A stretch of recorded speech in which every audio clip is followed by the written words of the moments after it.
Bisa kita mulai ya, Ibu Kurnia atau ya bisa. Silakan, Agisna.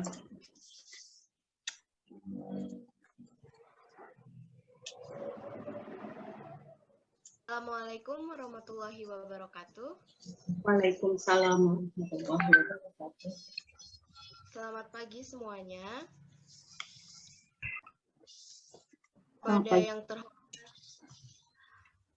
Kepada yang terhormat Bapak Kepala Sekolah SMA Negeri 48 Jakarta, Dr. Handes Sri Rejoko MPD, yang terhormat Koor Prodi S2 Pendidikan Sejarah UNJ, Dr. Kurniawati MSI, yang terhormat sejarawan sekaligus narasumber Dr. Anhar Gonggong, yang terhormat moderator kita Bapak Arif Nuritwan SPD, kemudian para hadirin yang saya hormati.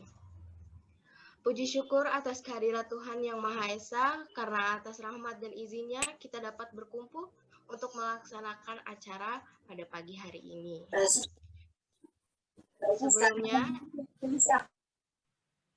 Sebelumnya, izinkan saya untuk memperkenalkan diri. Perkenalkan, nama saya Agisna Amalia. Saya selaku MC pada hari ini yang akan memandu acara literasi sejarah melalui telaah sumber sejarah dalam kegiatan History Club di SMA. Nah, oke. Kali ini yang akan memandu acara dari awal sampai akhir adalah saya. Dan untuk kepada para hadirin diharapkan untuk dapat mengikuti acara ini dengan baik dan tertib. Oke, sebelumnya di sini sebelum mengawali kegiatan pada pagi hari ini, alangkah baiknya kita berdoa bersama untuk yang beragama Muslim dapat membaca Al-Fatihah, dan untuk hadirin yang beragama non-Muslim dapat menyesuaikan. Berdoa menurut kepercayaan dan keyakinan masing-masing. Berdoa dimulai.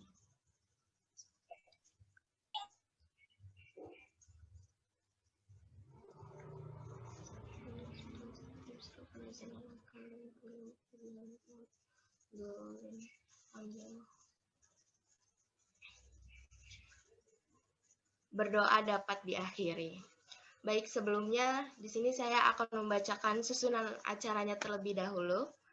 Yang pertama adalah pembukaan MC sekaligus pembukaan doa yang sudah saya lakukan sebelumnya. Kemudian mendengarkan Indonesia Raya. Selanjutnya ada sambutan dari Bapak Kepala Sekolah kita. Lalu sambutan Koor Prodi S2 Pendidikan Sejarah UNJ oleh Dr. Kurniawati MSI. Selanjutnya kita akan memasuki acara inti, yaitu acara diskusi yang akan diserahkan kepada moderator kita Bapak Arif Nuritwan SPD. Dan nanti kita juga akan berdiskusi dengan Pak Anhar. Setelah itu kita sampai pada acara akhir, yaitu penutupan. Untuk mempersingkat waktu, mari kita ke acara berikutnya, yaitu mendengarkan Indonesia Raya. Dan untuk para hadirin dimohon untuk duduk dengan hikmat.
Baik, kita langsung ke acara berikutnya, yaitu sambutan dari Bapak Kepala Sekolah SMA Negeri 48 Jakarta, Dr. Handes Sri Rejoko, MPD. Untuk Bapak Sri Rejoko. Baik, terima kasih. Assalamualaikum warahmatullahi wabarakatuh. Waalaikumsalam warahmatullahi wabarakatuh.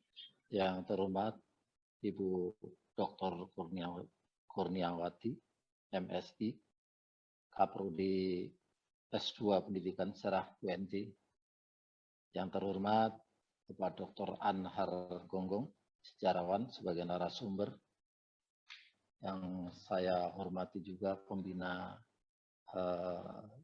History Club SMA 48 Jakarta, Bapak Ibu guru dan anak-anak yang saya banggakan sebagai partisipan dalam kegiatan hari ini.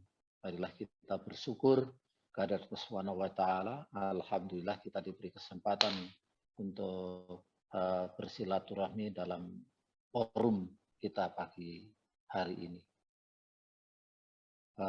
Ada beberapa hal yang ingin saya sampaikan kepada Ibu Kurniawati, juga Pak Dr. Anhar Gonggong, bahwa History Club SMA 48 memang berdiri itu pada tahun 19. Ya. Pada saat itu adalah memang Pak Arif sebagai guru sejarah dan mempelopori untuk berdirinya History Club untuk meningkatkan rasa peduli dan rasa bangga memiliki sejarah bangsa Indonesia sebagai bentuk pendidikan karakter di SMA Negeri 48. Dalam hal kegiatan History Club ini memang kita menggunakan Instagram History Club yang anak-anaknya adalah jelas itu adalah pencinta sejarah. Mudah-mudahan dengan berdirinya History Club SMA 48 ini itu bisa menginspirasi anak-anak muda di lingkungan SMA 48 khususnya, kemudian SMA di lingkungan SMA Negeri 48 dalam bentuk kolaborasi dalam menggaungkan rasa cinta dan bangga dalam pelajaran sejarah atau sejarah Indonesia pada umumnya dan sejarah dunia. Kemudian yang kedua, memang dalam kegiatan ini History Club SMA 48 itu juga menyelenggarakan kegiatan-kegiatan tentang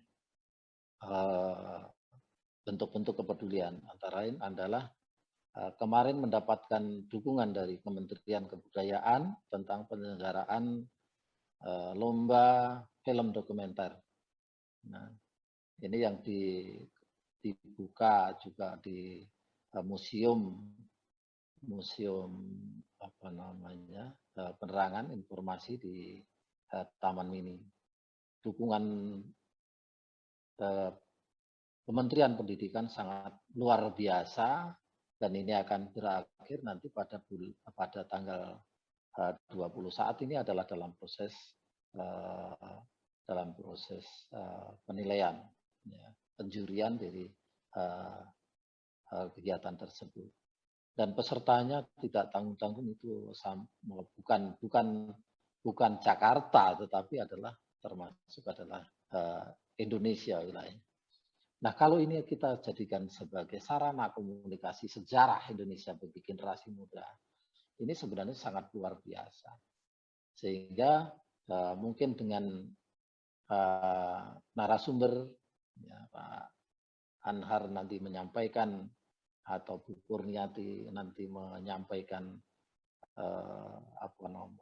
sebuah informasi baru dalam hal bagaimana pemahaman sejarah kepada generasi muda, itu insya Allah ini akan menjadi gerakan yang selalu mendorong anak-anak kita untuk selalu mencintai dan mendalami sejarah jangan sampai terjadi distorsi sejarah. Saya kira itu yang paling penting bagi kita. Kemudian memang kita melalui menggunakan Instagram, klubnya itu Instagram. Nah, ini adalah ya pemuda banget, memang gitu. Pemuda banget, anak muda banget gitu kira-kira. Sehingga ketika kita berbeda dengan memahami sejarah dengan hanya baca buku, kadang-kadang dua ini. Nah sekarang apalagi bentuknya kita ini adalah sudah mulai digitalisasi, maka ketika kita digitalisasi, literasi digital, kemudian kita menggunakan klub sejarah atau history club dengan akun yang ini adalah Instagram, ini sebenarnya sangat luar biasa. Ini akan menggali. Nah, untuk itu Bapak Bu Kurniati, Pak Anhar, yang mohon kiranya ini dibekali anak-anak kita tentang ya sebagai dasar-dasar bagaimana pemahaman sejarah, dan mungkin barangkali adalah tentang pemahaman pembelajaran sampai menggali sejarah sampai pada sebagai bentuk bagaimana supaya sejarah itu tetap murni, tidak ada unsur-unsur yang mendistorsi sejarah sehingga nanti akan menjadi nilai yang tidak terhingga di kemudian hari bagi generasi kita. Saya mengucapkan terima kasih kepada semuanya, termasuk kepada Bu Kurniati yang sudah meluangkan waktunya untuk anak-anak kita di History Club, Pak Anhar yang juga sudah berkenan memberikan materi pada pagi hari ini. Semoga kita selalu sehat walafiat dan yang kita lakukan saat ini itu menjadi amal ibadah dan ladang ibadah bagi kita semua. Tetap semangat, sekali merdeka, tetap merdeka. Dan merdeka anak-anak muda Indonesia. Tetap sehat, tetap semangat. Assalamualaikum warahmatullahi wabarakatuh.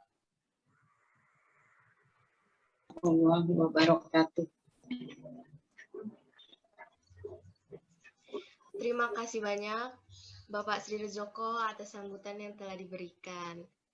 Baik, kita masuk ke acara berikutnya, yaitu sambutan dari Koor Prodi S2 Pendidikan Sejarah UNJ, Dr. Kurniawati MSI. Waktu dan tempatnya dipersilahkan.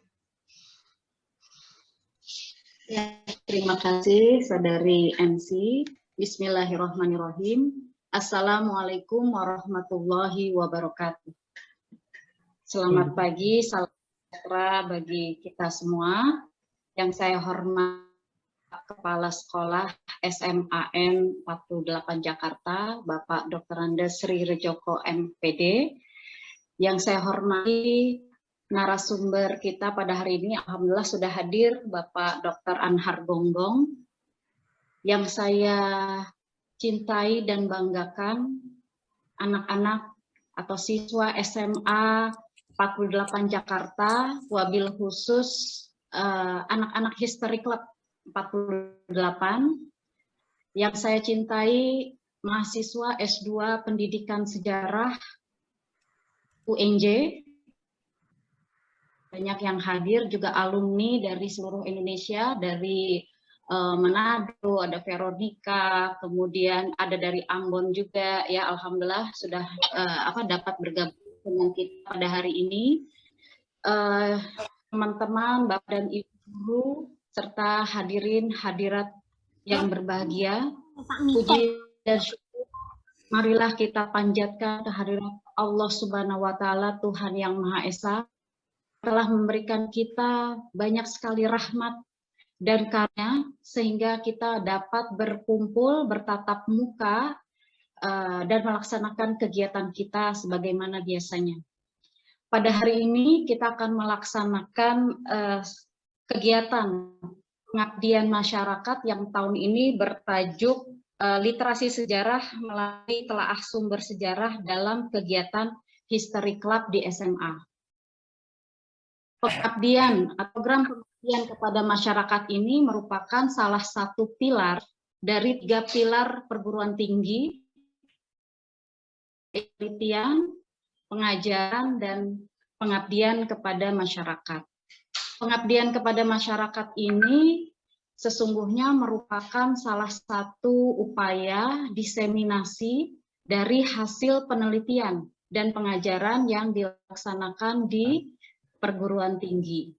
Nah, kami berkeyakinan atau berpendapat bahwa dalam pembelajaran sejarah, literasi sejarah itu merupakan salah satu kata kunci atau prasyarat agar pembelajaran sejarah itu bermakna. Nah, misi kami adalah bagaimana pembelajaran sejarah itu dapat bermakna. Karena dari sekian banyak penelitian yang telah kami baca, ya, selalu mengatakan pembelajaran sejarah itu adalah mata pelajaran yang membosankan, banyak hafalan. Nah, padahal sesungguhnya tidak demikian. Nah, hari ini kita menyaksikan bahwa di SMA 48 itu ada suatu kegiatan siswa yang namanya History Club. Menurut saya ini membuktikan bahwa sebenarnya ada anak-anak muda yang dikatakan Pak Sri tadi yang minat pada pelajaran sejarah. Hanya bagaimana kita para guru sekolah itu membina para anak muda ini agar pelajaran sejarah itu merupakan sesuatu yang menjadi kebutuhan gitu ya, karena membentuk karakter diri, karakter bangsa dan sebagainya. Jadi kegiatan hari ini dalam rangka literasi sejarah kami menghadirkan ya sejarawan.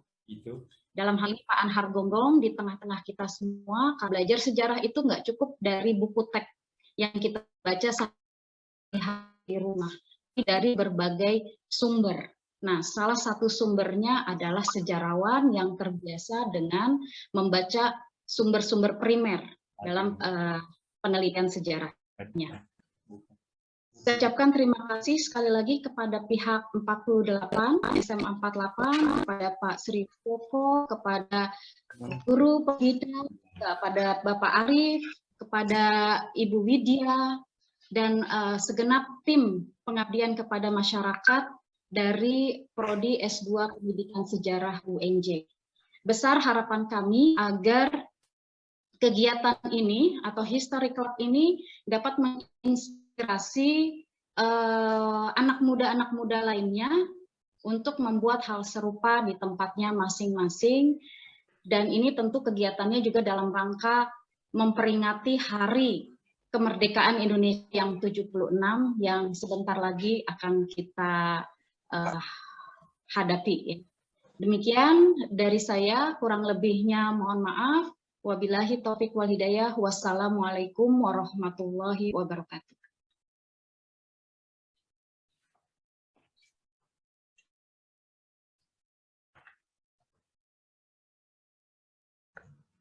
Baik, terima kasih kepada Ibu Kurniawati atas sambutan yang telah diberikan.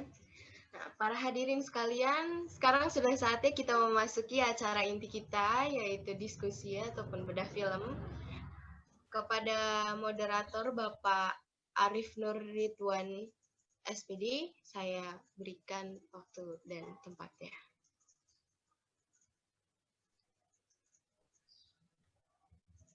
Baik, terima kasih kepada Agisna selaku MC kita pada pagi hari ini yang telah memberikan kesempatan saya untuk melanjutkan rangkaian acara pada pagi hari ini.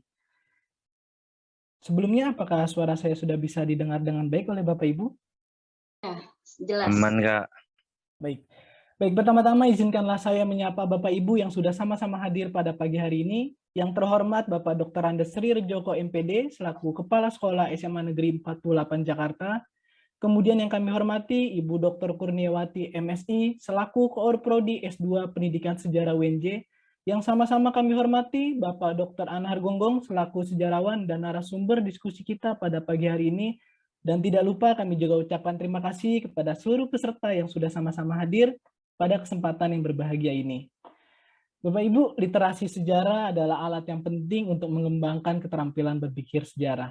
Literasi sejarah berkaitan antara lain dengan pemahaman sejarah dan penggunaan sumber sejarah. Namun pertanyaannya, sudah sejauh mana literasi sejarah dilakukan oleh siswa? Pada kesempatan ini kami mengundang History Club SMA Negeri 48 Jakarta yang akan berdiskusi langsung dengan sejarawan sekaligus narasumber kita hari ini, yakni Bapak Dr. Anhar Gonggong. Tema diskusi kita hari ini sangat menarik Bapak Ibu, yakni mengenai peristiwa Westerling tahun 1946 sampai 1947. Mungkin dari Bapak Ibu sekalian dan audiens sekalian sudah banyak sering mendengar, mungkin juga ada yang belum pernah mendengar. Nah, hari ini kita akan berdiskusi banyak mengenai hal tersebut. Kemudian bagaimana sudut pandang generasi muda hari ini mengenai peristiwa tersebut. Presentasi pertama akan saya berikan kepada History Club SMA Negeri 48 Jakarta. Sedikit informasi, Bapak Ibu, History Club SMA Negeri 48 Jakarta adalah ekstrakurikuler yang dibentuk pada tahun 2019 oleh siswa-siswi yang memiliki ketertarikan lebih dalam mempelajari sejarah. Kegiatan History Club sendiri yakni ada kunjungan museum, diskusi buku, dan film yang terkait tentang sejarah. Bahkan pada Desember tahun 2020 lalu, mereka mengadakan seminar sejarah yang bertema Pangeran Diponegoro bersama sejarawan Prof. Peter Carey, akademisi Dr. Kurniawati, dan Ketua Paguyuban Trah Diponegoro, Kironi Sadewo. Langsung saja, ini dia History Club SMA Negeri 48 Jakarta. Kepada History Club SMA Negeri 48 Jakarta, boleh dipersilakan untuk mempresentasikan sudut pandangnya mengenai peristiwa Westerling terlebih dahulu.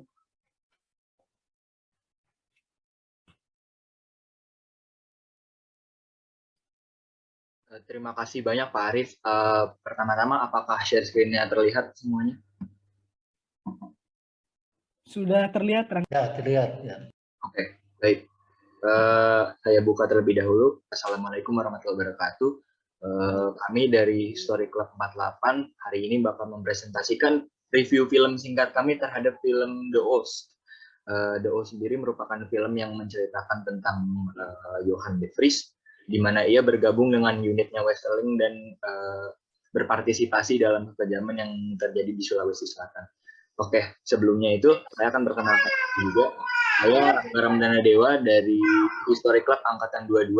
Lalu teman-teman presenter saya ada Anaya Hafsari Putri dari History Club Angkatan 24 dan Muhammad Fauzan dari History Club Angkatan 24. Oke. Nanti kan. Suara. Enggak, artinya ini berhenti. Saya udah ngomong sama nggak usah berhenti, tapi nggak berhenti. Suara biar nggak masuk. Bismillahirrahmanirrahim. Halo teman-teman dan kakak-kakak, saya salah satu anggota History Club SMA 48, Angkatan 24. Nah, kemarin kan saya sama teman-teman saya dari History Club habis nonton film The Oath. Nah, saya tuh sangat tertarik banget sama film ini, karena kita kayak ngeliat sejarah kelam pembantaian itu, tapi disajikan secara menarik. Nah, saya mau membagikan gambaran kepada teman-teman sama kakak-kakak tentang film The Oath ini, supaya nanti banyak yang tertarik juga nih sama film The Oath. Nah, The Oath ini adalah sebuah film Belanda yang disutradari oleh Jim Taihattu. Jim Taihattu adalah seorang sutradara Belanda keturunan Maluku. Film ini bercerita mengenai kekejaman dan kebrutalan unit KST Belanda pasca kemerdekaan Indonesia. Film ini pertama kali ditayangkan di Festival Film Belanda pada 25 September 2020 dan dirilis di Amazon Prime Video pada 13 Mei 2021.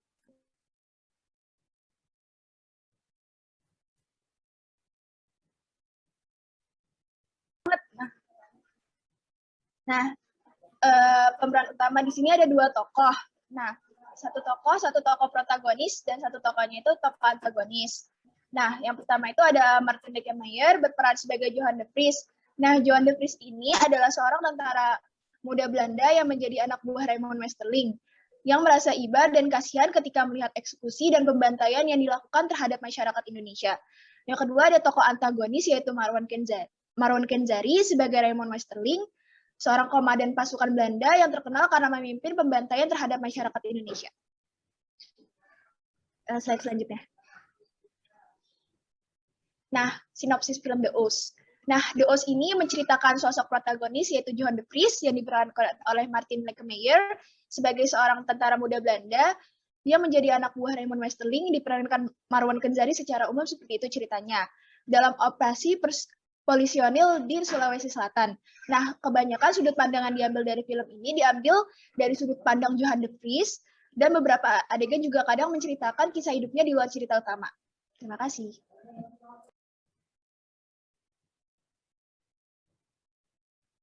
Oke, terima kasih dari Anaya. Saya akan melanjutkan penjelasan dari Anaya. Tentu saja film The Oz ini memiliki unsur sejarah yang sangat kental, dan apalagi berhubungan dengan waktu itu Republik Indonesia yang masih baru sekali merdeka, tentu saja banyak problem-problemnya yang dihadapi. Jadi unsur sejarah yang saya temukan adalah pandangan Belanda terhadap Indonesia, orang Indonesia yang memihak Belanda, rasisme, mitologi Jawa, pembantaian atau kejahatan perang, serta perpecahan di antara beberapa golongan di Indonesia. Di slide berikutnya ada gambar-gambar ya yang sudah saya seperti tadi. Untuk gambar yang pertama ini, yang briefing dari komandan waktu tentara sukarelawan baru datang ke Hindia Belanda, itu di situ mereka diberitahu bahwa Soekarno ini adalah orang yang sudah teracuni oleh influence Jepang. Jadi pendapat Belanda terhadap Soekarno dan golongan-golongan Republik adalah mereka takut bahwa Hindia Belanda mau dicorengi dengan virus-virus fasisme yang dibawa oleh Soekarno begitu. Nah, selain itu ada rasisme. Rasisme itu tidak ada gambar di sini, tapi kita bisa lihat dari sepanjang film bahwa rasisme yang dilakukan orang Belanda cukup kental, dalam artian memanggil ketika melihat ada aktivitas orang Indonesia, ketika melihat ada orang Indonesia, mereka sering menyebutnya dengan bukan namanya atau bukan sebutan orang Indonesia, tapi menyebutnya dengan nama binatang. Nah, kemudian ini adalah perpecahan di antara golongan-golongan di Indonesia, di mana ini ada scene di mana Raymond Westerling bertemu dengan golongan agama yang untuk mencari tahu informasi. Nah, di sini kita bisa melihat kan bahwa Republik Indonesia pada awal kemerdekaan itu merupakan negara yang penuh dengan gejolak politik, dan hal itu menciptakan ketidakstabilan dan perpecahan. Nah, berikutnya mungkin mitologi Jawa. Mitologi Jawa ini ketika scene Raymond Westerling bercerita tentang Johan de Vries, tentang sebutan yang rakyat Jawa bilang sebut ke dia, yaitu Ratu Adil, dan dia menganggap itu sebagai beban atau tugas yang harus dia ambil dalam menciptakan kedamaian di Hindia Belanda.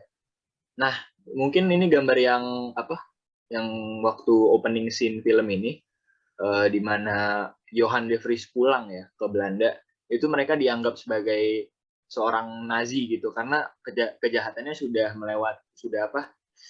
cukup dikenal bahkan ke masyarakat Belanda itu sendiri. Nah, terakhir yang tentang Samuel dan Johan, di sini bisa terlihat bahwa ada perbedaan etnis, dan karena ada alasan-alasan tertentu mengapa orang-orang pribumi itu ada yang bergabung dengan unit KSP dan ataupun dengan Belanda. Ini seperti Samuel yang berceritakan bahwa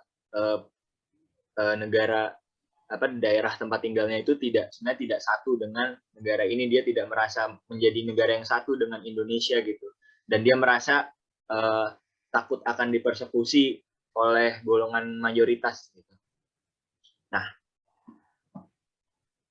oke, sekian dari saya. Lanjut ke Fauzan. Baik, Kak Rangga, terima kasih atas penjelasannya. Nah, sekarang saya akan menjelaskan lebih lanjut mengenai pembantaian yang Westerling lakukan, baik dari sisi film maupun versi aslinya. Dalam film ini sendiri digambarkan pembantaian dilakukan secara eksekusi langsung dan tanpa proses pengadilan, artinya secara ekstrayudisial. Sedangkan pada versi nyatanya masih diperdebatkan dan belum diketahui bagaimana persisnya pembantaian ini terjadi. Film ini merupakan film fiksi, akan tetapi menurut sutradara Sander Verdonk, penggambaran sosok Westerling itu tidak jauh berbeda dengan yang aslinya. Ia menggambarkan sosok Westerling sebagai antagonis yang sangat ideal. Next, selanjutnya. Nah, berikut ini merupakan sebagian kecil nama-nama korban dari kekejaman Westerling. Serta di sini juga ditampilkan bagaimana proses penguburan dari versi asli dan juga versi film. Nah, mayat-mayat ini hanya ditumpuk lalu dikubur dengan gundukan tanah. Selanjutnya.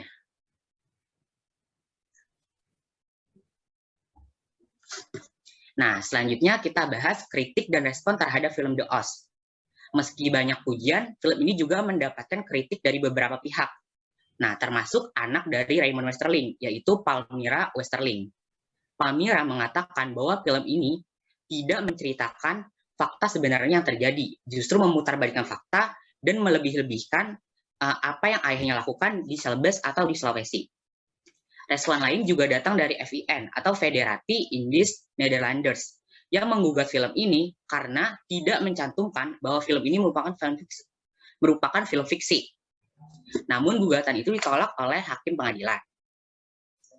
Sedangkan respon Indonesia sendiri dari keluarga korban Westerling berharap melalui film ini dapat menjadi medium yang menceritakan peristiwa pembantaian pada masa lalu. Nah, film ini kan menuai pro dan kontra.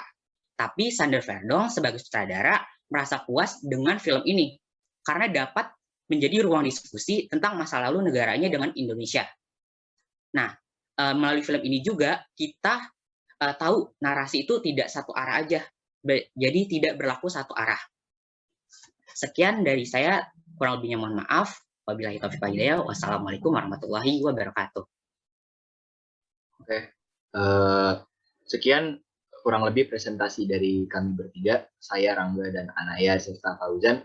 Terima kasih banyak untuk para hadirin yang sudah mendengarkan. Mohon maaf sekali bila masih ada kesalahan ataupun error.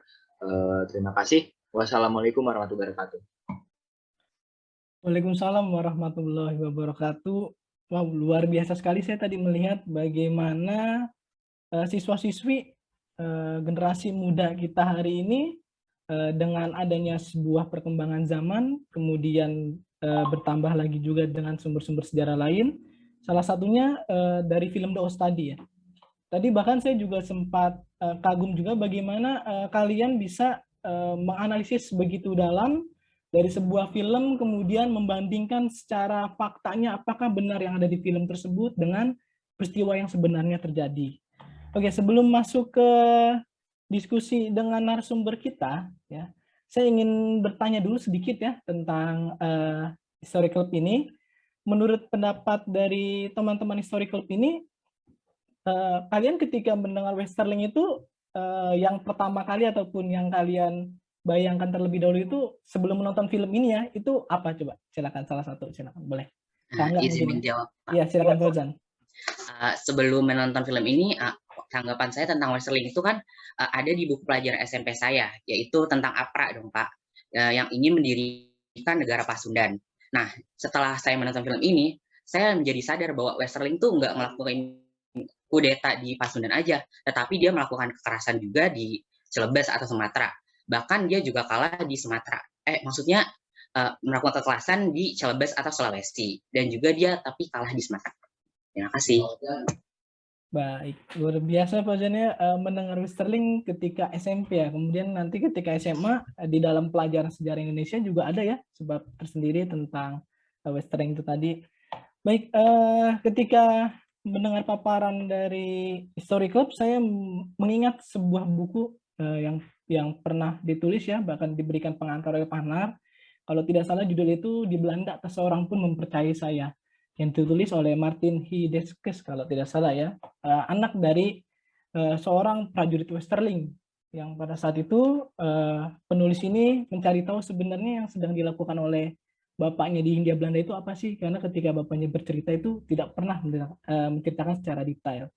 Kemudian juga saya mengingat tentang kata pengantar dari Bapak Dr. Ahnar Gonggong di dalam buku tersebut yang mengatakan bahwa aksi kekerasan tadi juga sudah disebutkan, yang disebut sebagai polisionil ataupun pengamanan ya, merupakan suatu tindakan yang dilakukan oleh Belanda yang menurut Pannar ada dua faktor. Pertama adalah faktor ekonomi, bagaimana sebuah negara Belanda merasa kehilangan sebuah wilayah Indonesia yang pada saat itu cukup lama menghidupi ekonomi Belanda ya, dari era VOC sampai kemudian Gubernur Hindia Belanda.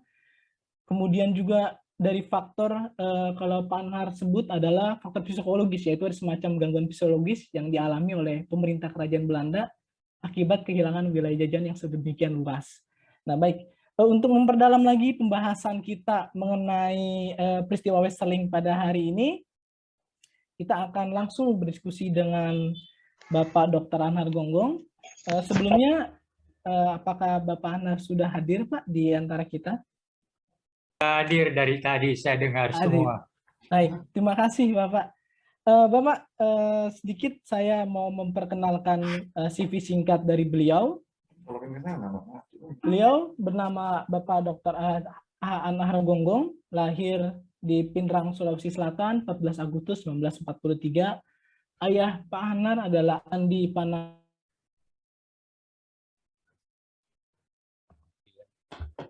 Hilang.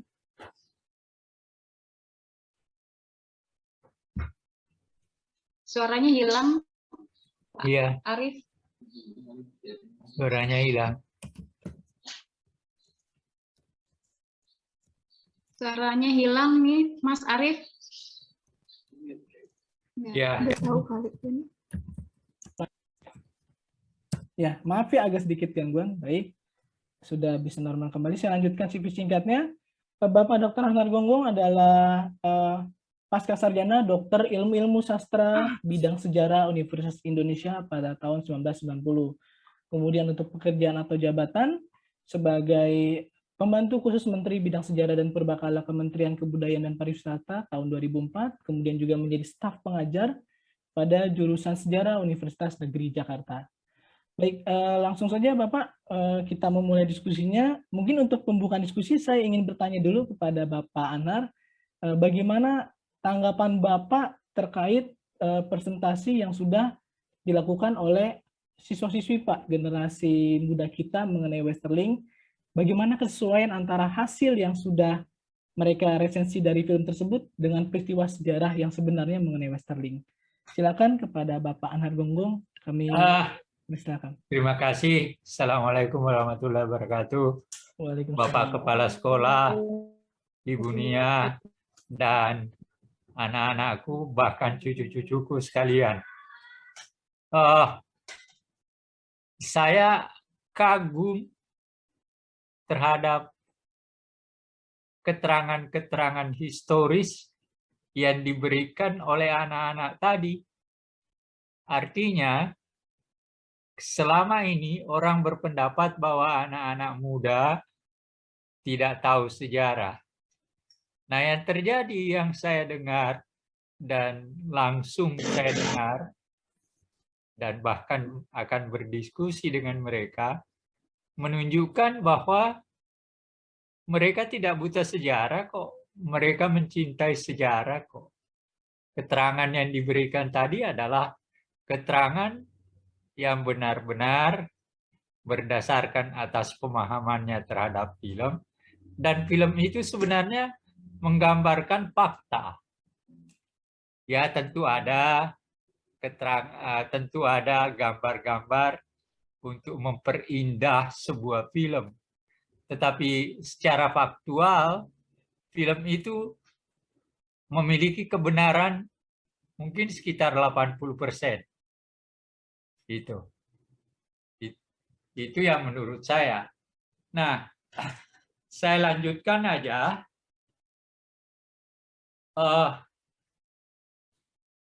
Di Sulawesi Selatan, ini tanda kutip kebetulannya, kebetulan para sebagian besar pemimpin perlawanan dalam mempertahankan kemerdekaan itu adalah sebagian besar keluarga saya. Raja Bonian di Mapanyuki yang mengkoordinasi seluruh bangsawan dan rakyatnya untuk melawan Belanda. Kemudian Nandi Pangerang nanti kemudian jadi gubernur. Dan ayah saya dan 2 orang kakak saya itu termasuk tertembak oleh Belanda. Ayah saya 3 hari kemudian setelah berhasil ditangkap oleh mata-mata Belanda, saya masih ingat menurut cerita ibu saya, mata-mata Belanda yang berhasil menunjukkan Belanda di mana ayah saya ketika itu adalah Lasaing. Jadi saya masih ingat, ayah saya kemudian ditangkap, dibawa ke Parepare dan dipenjarakan di sana.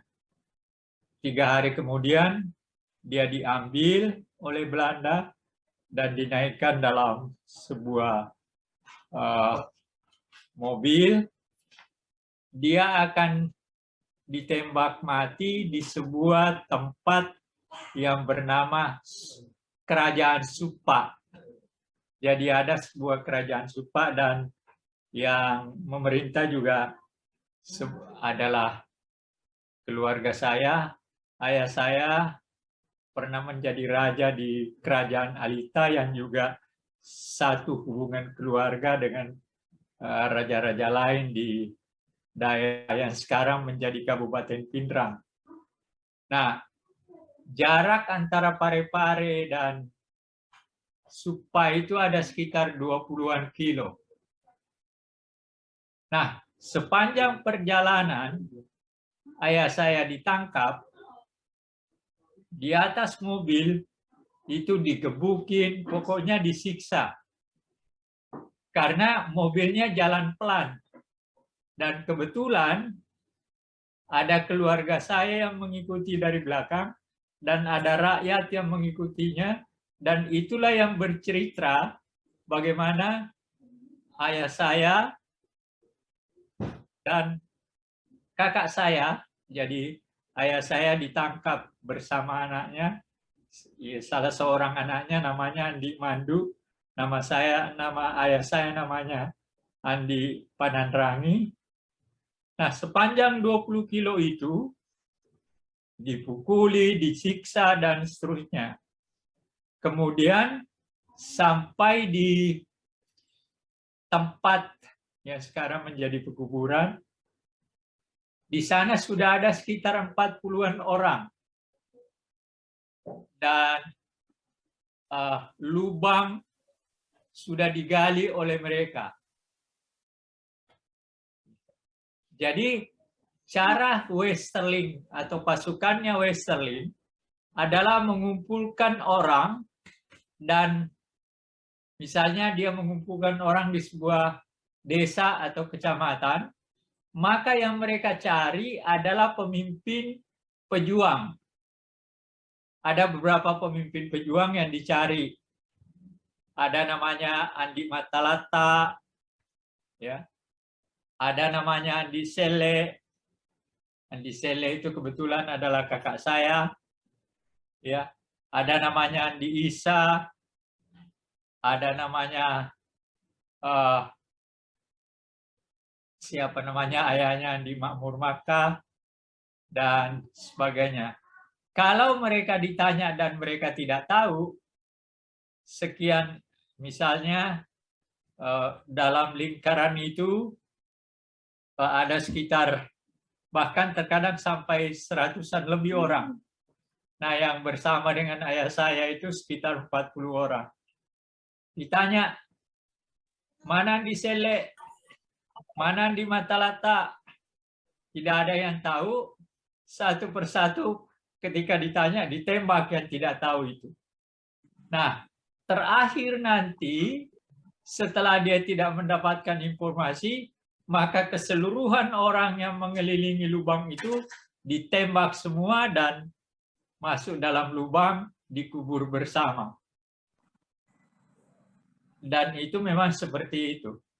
Cerita dari apa yang pernah kenal, apa yang pernah saya dengar ketika saya masih di Sulawesi Selatan, cerita keluarga saya, cerita rakyat biasa yang tahu akan hal itu, bercerita seperti ini. Dan di semua tempat, dari ujung Sulawesi Selatan, Makassar, sampai ke ujung utara, yang sekarang ujung utara dan sekarang menjadi Provinsi Sulawesi Barat, Mamuju itu yang terjauh, di sana juga. Jadi pasukan Westerling itu berjalan dari bulan Desember sampai 2 Maret 47. Jadi berjalan sekitar 3 bulan. proses pembunuhan itu dilakukan. Oleh karena itu memang ada yang mengatakan bahwa jumlahnya ada sekitar 40.000.000. Saya sendiri tidak terlalu yakin, tetapi kalau lebih dari 10.000 saya percaya. Dalam penelitian saya, ketika menulis disertasi saya mulai menelusuri sebagian besar tempat itu dari selatan sampai ke utara, sampai ke Majene. Saya tidak sampai ke Mamuju waktu itu. Ke Majene, kemudian ke di Bone tidak terjadi. Tidak ada pembunuhan di situ. Karena apa? Yang berkuasa ketika itu adalah raja yang dinaikkan oleh Belanda menggantikan Andi Mapanyuki yang anti Belanda. Gitu. Jadi ada faktor itu sehingga kerajaan Bone. Tetapi kerajaan lain, Sengkang, kerajaan Wajo, kerajaan Alita, apalagi pusat perlawanan utama di sana itu ada dua, yaitu kerajaan Alita, kerajaan ayah saya, dan kerajaan Supa, kerajaan keluarga saya juga. Yang nanti kalau para pejuang meninggalkan Sulawesi Selatan, maka tempat mereka meninggalkan Sulawesi Selatan adalah kerajaan Supa, yaitu karena memang di sana ada sebuah wilayah laut yang strategis untuk dipakai untuk meninggalkan dan menuju Jawa, seperti itu. Nah, jadi apa yang digambarkan dalam film itu memang faktanya ya saya katakan 80% benar. Dan Westerling itu memang orangnya flamboyan. Dan sebelum datang ke Sulawesi Selatan, itu dia ke Medan dulu dan di sana dia melakukan pembunuhan. Jadi Westerling itu kerjanya memang teroris, teror. Dari Medan ke Sulawesi Selatan, nanti terakhir ke Bandung. Di Bandung juga dia melakukan pembunuhan sekian banyak orang atas nama APRA. Gitu. Nah, jangan percaya bahwa Belanda membela diri dan mengatakan bahwa itu tidak terjadi. Itu adalah fakta. Menurut imperialisme tentu saja dia membela diri. Ya. Tetapi bukti dari buku yang saya berikan kata pengantar dari Martin, Martin itu datang ke sini hanya mau mencari fakta apakah ayahnya yang menjadi anak buah dari Westerling itu ikut melakukan pembunuhan kejam atau tidak. Karena dia sebagai salah seorang anak buah Westerling, tentu saja dekat dengan Westerling dan tentu saja menerima perintah dari Westerling. Nah, tetapi sampai saat terakhir dia tidak menemukan fakta itu. Dia datang ke saya dan dia tanya macam-macam. Nah, kebetulan dia tunjukkan sebuah dokumen tulisan tangan yang ditulis oleh seorang Belanda, siapa-siapa di daerah mana dia melakukan perlawanan terhadap Westerling dan sebagainya. Nah, kebetulan dalam sketsa itu, yang di dokumen sketsa tentang perlawanan atau pejuang-pejuang, yang ada dalam sketsa itu adalah keluarga saya semua. Ada nama kakak saya, ada nama sepupu saya, dan sebagainya. Sehingga terkaget-kaget dia. Loh kok Anda tahu semua? Lah itu keluarga saya semua, kakak saya, sepupu saya, dan sebagainya. Jadi dia perlihatkan dokumen itu.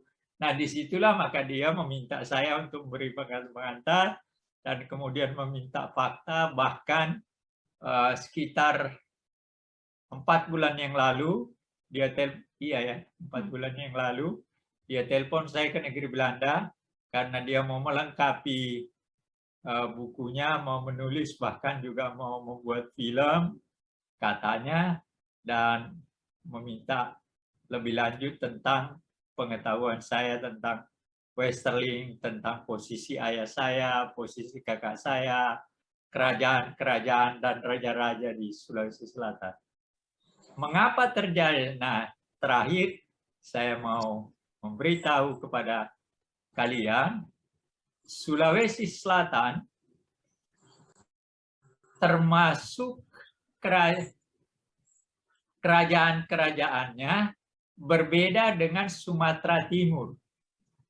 Kalau di Sumatera Timur, maka sebagian terbesar dari sultan-sultannya adalah memihak Belanda atau paling tidak netral. Ya, bisa juga dimengerti karena sebagian besar daripada sumber ekonomi mereka memang dipegang oleh Belanda. Ada pertambangan, ada kelapa sawit, dan sebagainya. Sehingga mereka tidak memiliki kekuatan untuk melawan secara frontal. Nah, beda dengan Sulawesi Selatan, maka semua pemimpin perlawanan di Sulawesi Selatan yang dipimpin oleh 3 kerajaan besar dan rajanya pejuang semua.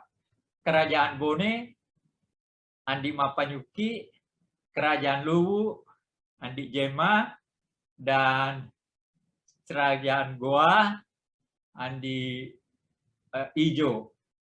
3 kerajaan ini, dari kerajaan besar ini, adalah semuanya memihak Belanda. Memihak Indonesia, mempertahankan kemerdekaan. Dan inilah yang membangun jaringan raja-raja di Sulawesi Selatan yang kemudian mengorganisir perlawanan di Sulawesi Selatan, sehingga di Sulawesi Selatan tidak terjadi revolusi sosial, sementara di Sumatera Selatan terjadi revolusi sosial, sehingga salah seorang dari penyair besar kita, Amir Hamzah, karena dia adalah anak Sultan Langkat, maka dia dibunuh oleh rakyatnya sendiri. Nah, seperti itulah gambaran bagaimana peranan Westerling. Westerling sebenarnya memimpin, tapi dia mengaku bahwa dia membunuh 600 orang dengan ditembak oleh tangannya sendiri. Itu pengakuan dia.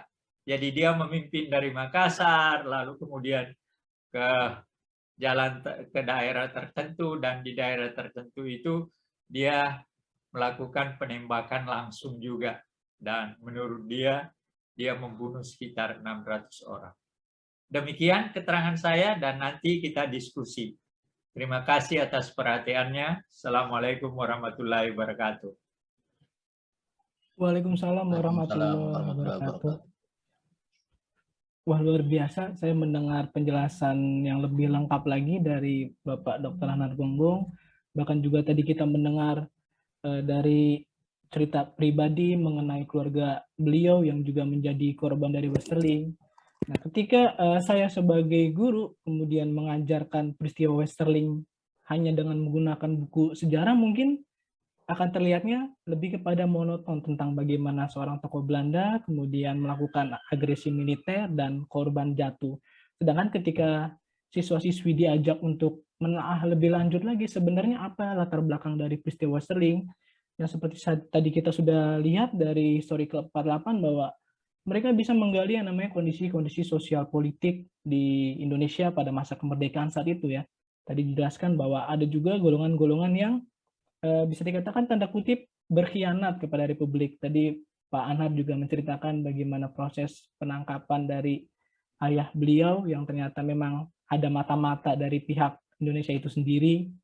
Kemudian juga dari karakter masyarakat Sulawesi Selatan tadi, bagaimana raja-raja Sulawesi Selatan yang memang membangun jaringan-jaringan perlawanan kuat kepada Belanda pada saat itu. Baik, sebelum saya lempar ke audiens, saya ingin memberikan kesempatan spesial dulu kepada History Club SMA 48 dan juga kepada siswa-siswi sekalian untuk bertanya langsung kepada Pak Anhar mengenai peristiwa Westerling ini. Silakan dari salah satu history club ataupun siswa-siswi yang sudah hadir, saya persilakan untuk bertanya. Boleh di-on-kan mic terlebih dahulu.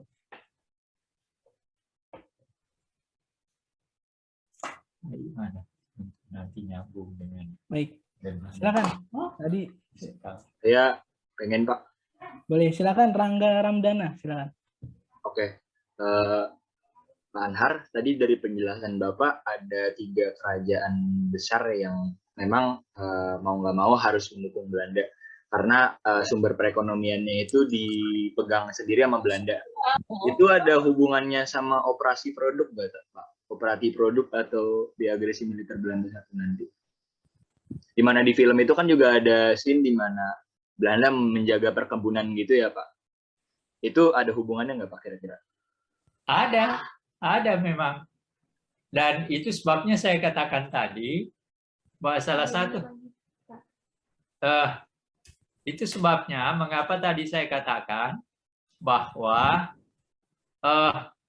Belanda itu sangat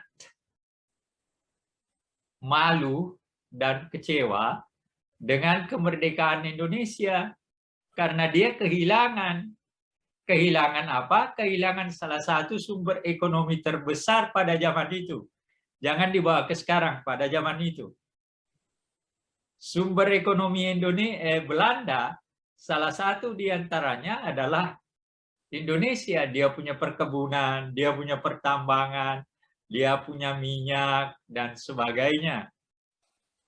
Dan kedua, Indonesia ini adalah wilayah demikian besar. Jadi sebenarnya juga sumber kebanggaan bagi Belanda bahwa sebuah kerajaan kecil di Eropa Barat sana bisa menjajah sebuah wilayah kerajaan besar yang berlipat-lipat kalau dibandingkan dengan luas Belanda. Ketika saya ke negeri Belanda, di Belanda itu kan tidak ada gunung. Lalu kemudian saya berjalan dengan seseorang yang akan membawa saya ke Universitas Leiden. Lalu saya katakan pada dia, negeri Anda kok nggak punya gunung? dia mesem mukanya. Saya bilang, aneh juga negeri Anda menjajah negeri saya, gunungnya nggak karuan jumlahnya. Tapi saya sadar bahwa kita terjajah oleh karena Belanda punya kecerdasan pada zamannya. Beda dengan kita. Dan kita sebenarnya dijajah, ya sebagian diantaranya karena kita sering diperbodoh. Itu fakta. Oke, itu jawab saya. Terima kasih. Oke, terima kasih Pak Anhar. Untuk menyimpulkan sedikit, berarti Belanda itu menganggap kita sebagai koloni permata kita ya, Kak? Iya. Sama seperti Inggris dengan India ya, Pak? Nah, kalau begini, ada beberapa tipe penjajah. Tipe penjajah yang sangat otoriter dan ortodoksi itu Spanyol dan Portugis. Kemudian Prancis dan Belanda. Itu sangat otoriter, sedikit berbeda dengan Spanyol dan Portugis. Nah, yang sangat tanda kutip walaupun menjajah, lebih liberalistis dan memberikan ruang kepada kepada penjajah, kepada jajahannya, dan memberikan ruang tertentu, yaitu Inggris. Nah, kamu bisa lihat bagaimana dia menjanjikan bahwa India akan merdeka pada tahun sekian, Hong Kong akan lepas setelah 99 tahun dijajah, dan seterusnya.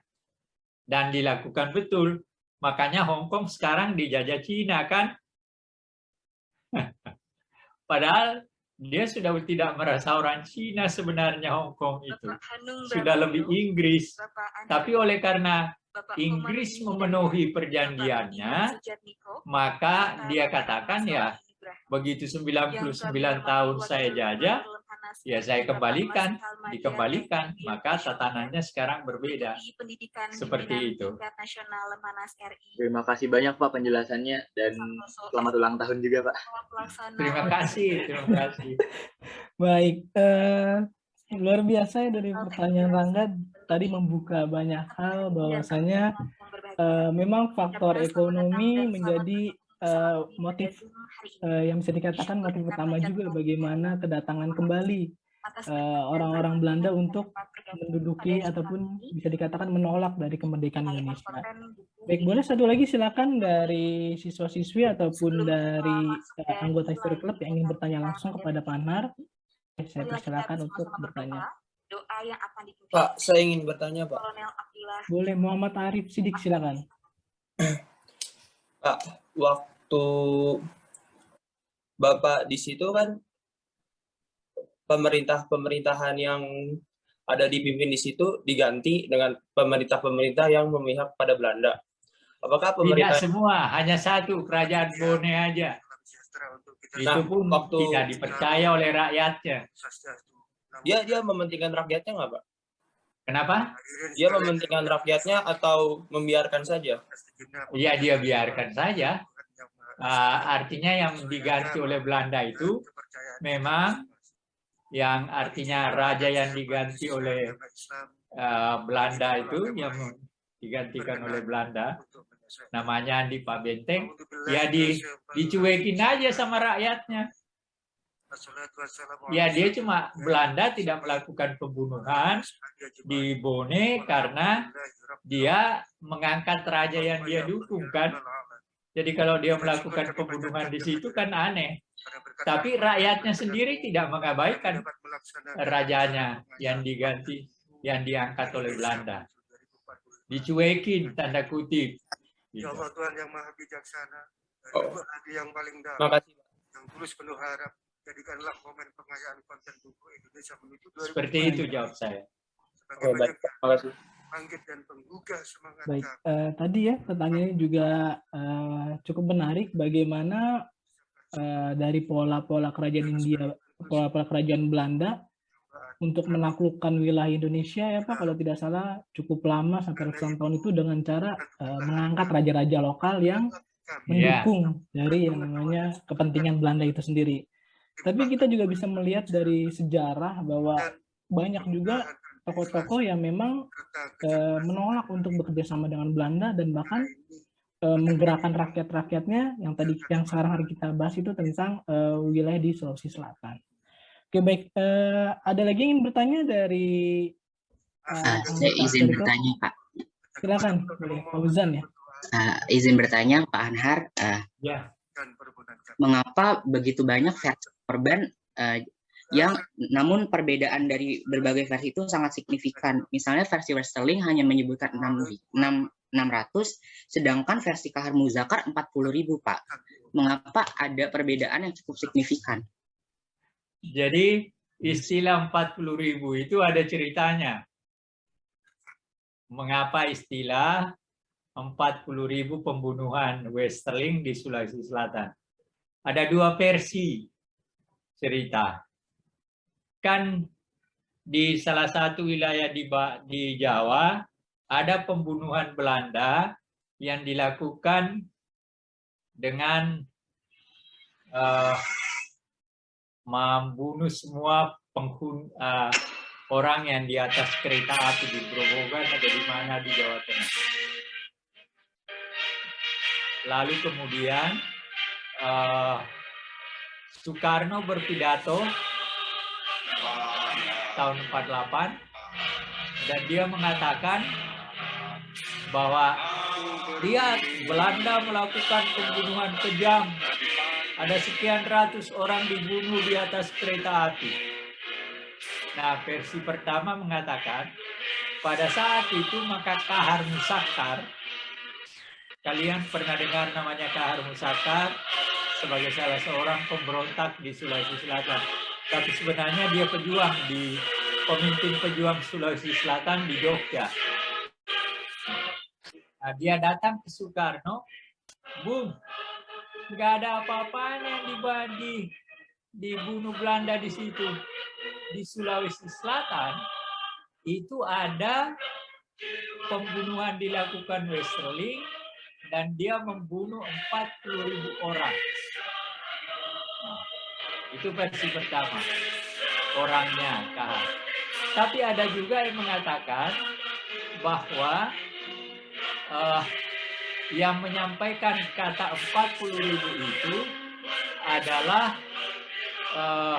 salah seorang pejuang lain yang menyampaikan juga kepada Bung Karno, bukan hanya ratusan orang Pak itu, 40.000 juga, 40.000. Maka istilah 40.000 itu adalah lebih merupakan simbol. Makanya tadi saya katakan, berdasarkan hasil penelitian saya, maka saya percaya bahwa ada sekitar 10-an ribuan orang dari ujung selatan sampai ke ujung utara. Gitu. Ada yang mengatakan, bahkan saya pernah dengar teman saya, gimana puluhan ribu penduduk Sulawesi Selatan ketika itu berapa? Saya bilang, ya kalau penduduk Sulawesi Selatan ketika itu 2 juta, dibunuh 40.000 orang, kan enggak apa-apa jumlah dari segi jumlah. Tetap ada sekian juta orang rakyat Sulawesi Selatan, kan? Jadi ada juga di antara kita yang tidak percaya. Ya bagi saya ya percaya atau tidak ya silahkan aja. Tapi fakta keluarga saya kena dan rakyat saya memang banyak yang dibunuh. Dan saya tahu di ibu kota kerajaan ayah saya, itu kakak saya pernah melakukan penelitian dan dia pernah tulis namanya, sayang dokumennya hilang, di sebuah wilayah yang sekarang menjadi kecamatan di Kabupaten Pindrang, namanya itu ada 700 orang yang ditemukan.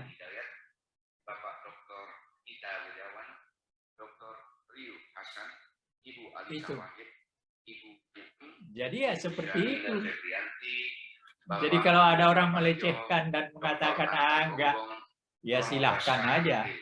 Tapi fakta sejarahnya ya kayak gitu. Bapak Budiman Sujatmiko dan para Terima kasih Pak atas jawabannya. Satu persatu. Terima kasih Pak Anhar atas jawabannya. Marilah kita panjatkan puji dan syukur kehadirat Tuhan yang Maha Baik, Kuasa. terima kasih dari Fauzan tadi sudah bertanya mengenai perbedaan jumlah korban Westerling.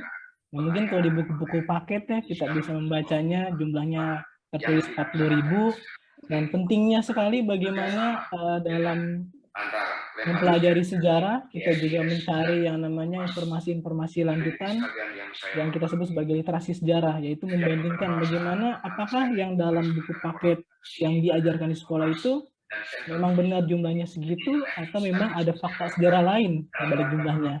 Tadi Pak Anhar sudah menceritakan tentang ada cerita lain dari penyebutan 40.000 korban Westerling itu. Baik, mohon maaf dari suara mungkin agak terdengar berbentrok karena Pak Anhar sendiri juga menghadiri acara di tempat lain, jadi mohon maklum ya dari para peserta dengan suara ini.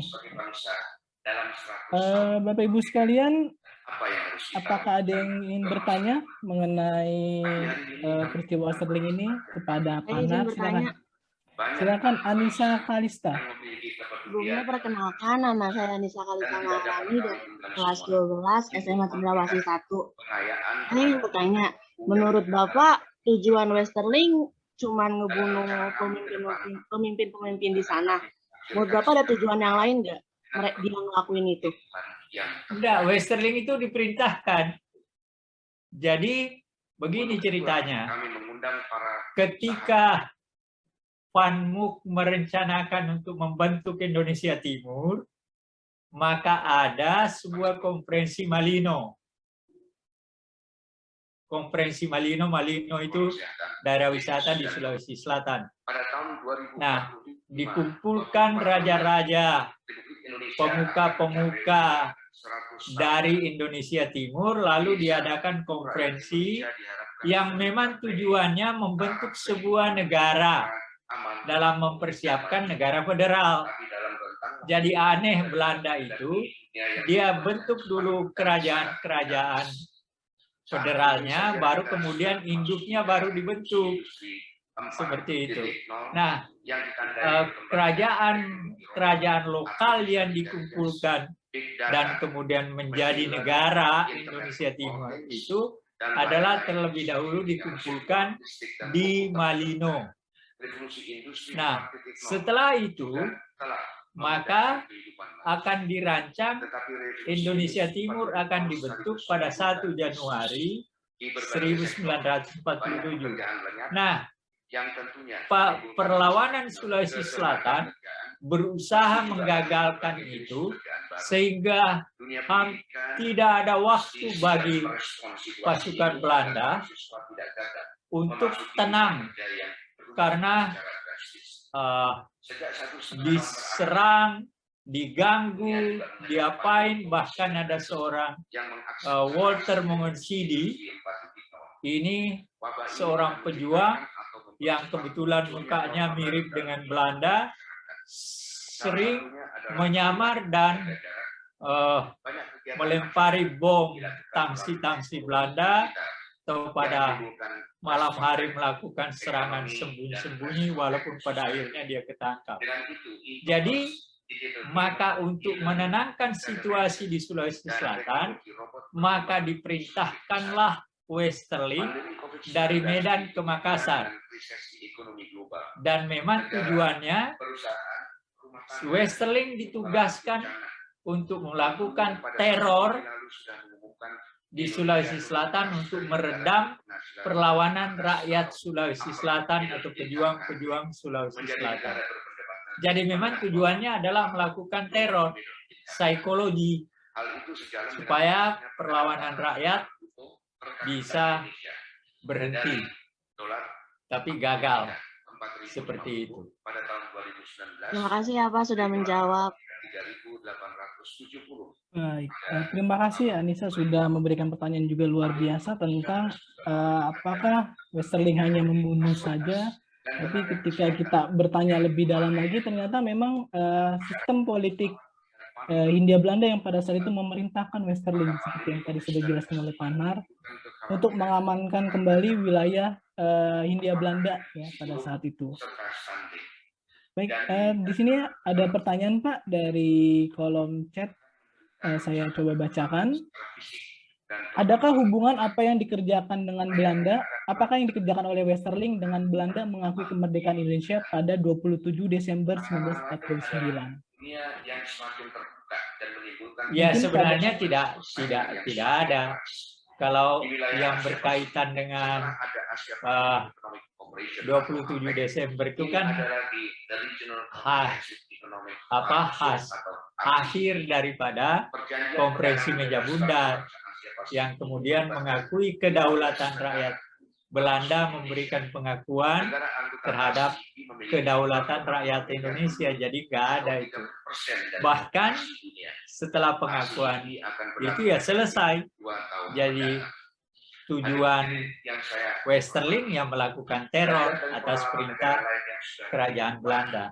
Dengan latar belakang ideologi. Baik, berarti sudah terjawab ya bahwa hanya memang tidak ada hubungan antara yang dikerjakan oleh Westerling dengan pengakuan kemerdekaan Indonesia oleh Belanda pada 27 Desember 1949. Dari audiens, ada yang mau bertanya lagi? Silakan. Maaf ya, saya agak kurang dengar suara tadi. Kalau tidak salah, Anaya ya. Saya mau tanya, kan tadi ada kayak perbedaan jumlah korban itu kan Pak. Saya kan nonton film The Oz, nah tentang peristiwa ini. Menurut Bapak ada nggak sih bentuk-bentuk yang sangat perbedaan yang sangat signifikan tentang antara yang diungkapkan dengan Belanda sama dari menurut kacamata Bapak sendiri yang Bapak dengar dari orang-orang dahulu gitu. Nah, terus kritik Bapak sama film The Oz ini kira-kira apa ya Pak? Terima kasih. Iya, kalau saya yang saya dengar ya dari rakyat sendiri. Karena kebetulan waktu saya di Sulawesi Selatan, sampai SMA saya sangat banyak bergaul dengan rakyat biasa, tidur di rumah mereka, mereka bercerita, dan sebagainya. Dan apa yang dikatakan, yang diceritakan tentang Westerling itu ya kayak gitu. Makanya tadi saya katakan, film itu, apa yang kalian ceritakan, ya 80% benar. Kekejamannya, cara membunuhnya, dan sebagainya. Dan Martin sendiri sudah bercerita juga tentang itu. Walaupun sampai sekarang dia masih pusing karena nggak tahu apakah ayahnya terlibat atau tidak. Ya menurut saya sih, saya cuma nggak enak sama dia. Menurut saya pasti terlibat sebagai anak buah kan. Tapi apakah dia menembak? Ya saya nggak tahu. Gitu. Oke. Itu jawab saya. Terima kasih atas jawabannya. Baik, Pak, dari pertanyaan Anaya tadi saya juga boleh Pak ya bertanya Pak ya, karena saya sebagai guru sejarah Pak, ketika belajar, mengajar sejarah kepada anak-anak, terkadang saya sedikit khawatir dengan penggunaan sumber-sumber sejarah lain Pak, maksudnya seperti film-film ini. Menurut Bapak, apakah dalam kita, terutama guru mengajar sejarah, dalam menggunakan film-film ini bisa meningkatkan yang namanya pemahaman sejarah dengan siswa, atau malah justru menjadi misinformasi? Menurut saya baik, bahkan bisa menjadi kritis seperti yang kalian sudah tunjukkan tadi. Dengan review yang Ananda atau Cucunda tadi katakan, itu menunjukkan bahwa kalian kritis. Maka menonton film seperti itu sebagai awal dari pelajaran misalnya sangat bagus. Karena guru bisa menerangkannya secara lebih jelas, tapi murid juga bisa lebih kritis. Siapa tuh? Ai? Siapa? Oke. Baik, terima kasih Pak atas jawabannya, karena memang mungkin di sini ada rekan-rekan guru juga ya yang ikut hadir dalam webinar ini, mungkin juga sering menggunakan sumber-sumber alternatif belajar lainnya seperti film tadi, kemudian juga ada yang menggunakan buku-buku lagi sebagai penambah informasi kepada siswa. Baik, dari audiens dipersilakan yang ingin bertanya. Salah satu dulu ya tadi. Fauzan, tadi sudah bertanya Fauzan ya? Iya, izin bertanya Bapak. Boleh silakan, Giri Indasari, silakan. Ya, Bapak, mohon maaf sebelumnya ini kameranya off karena memang sedang tidak bisa digunakan. Kepada Pak Anhar, saya ingin bertanya Pak tentang Westerling tadi. Kita tahu tentang bagaimana konflik kemudian pembantaian yang dilakukan di Sulawesi gitu. Yang saya mau tanyakan di sini, apakah ada perbedaan tentang pertualangan Westerling di Sulawesi dengan di Jawa Barat seperti itu? Karena ada sebagian buku sejarah itu ya yang lebih banyak membahas Westerling itu di Jawa Barat ketimbang di Sulawesi. Oh iya. Ya. Jadi, jadi yang saya mau tanyakan perbedaan yang paling spesifik. Perbedaannya kalau di Sulawesi Selatan, Westerling, kalau di Sulawesi Selatan memang tugasnya teror supaya perlawanannya bisa reda. Kalau di Jawa Barat, bahkan Westerling itu tampil dan berusaha merebut kekuasaan. Jadi lebih mandiri. Walaupun nanti dia diselamatkan oleh Belanda juga lewat Singapura. Tapi tindakannya itu lebih banyak bersifat petualang. Orang Belanda sendiri menyebutnya sebagai petualang, dan makanya dia berusaha untuk merebut kekuasaan. Tentu saja mungkin ada teman-temannya yang bisa diharapkan membantu dia, tapi ternyata gagal. Jadi memang berbeda.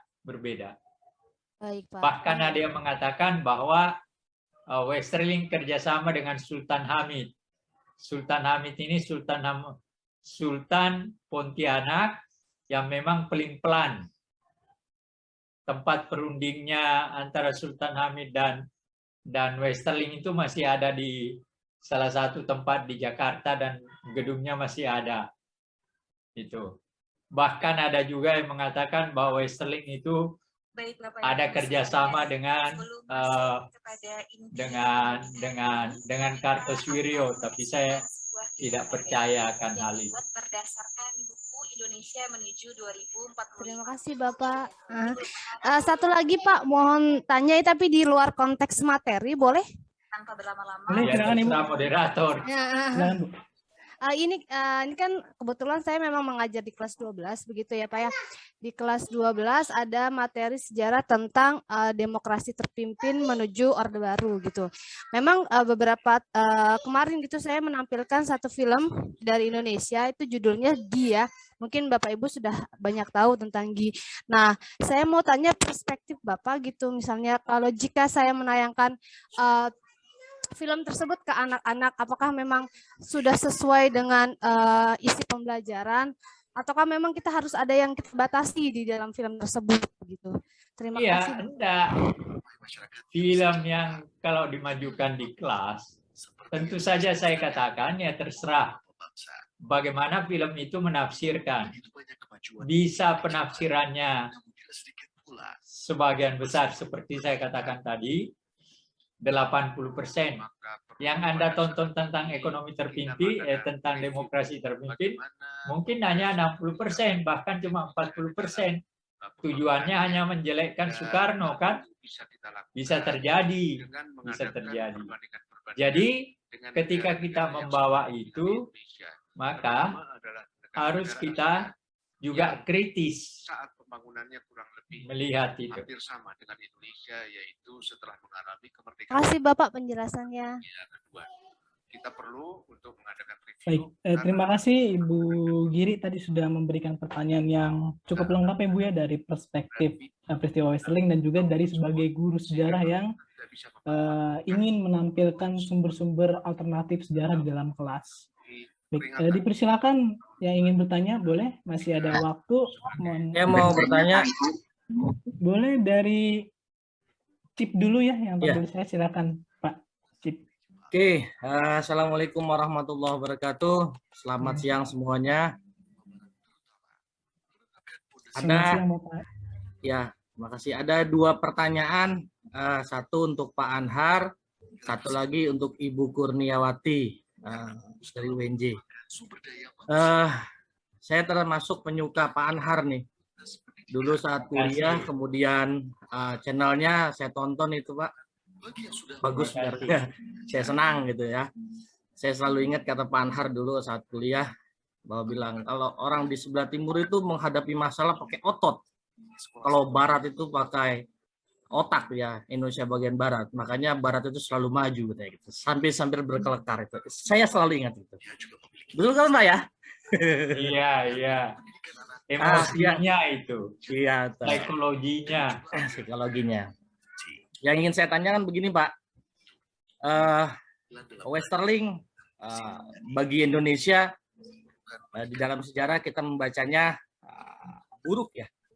Kalau mereka orang Belanda menyebutnya sebagai petualang gitu.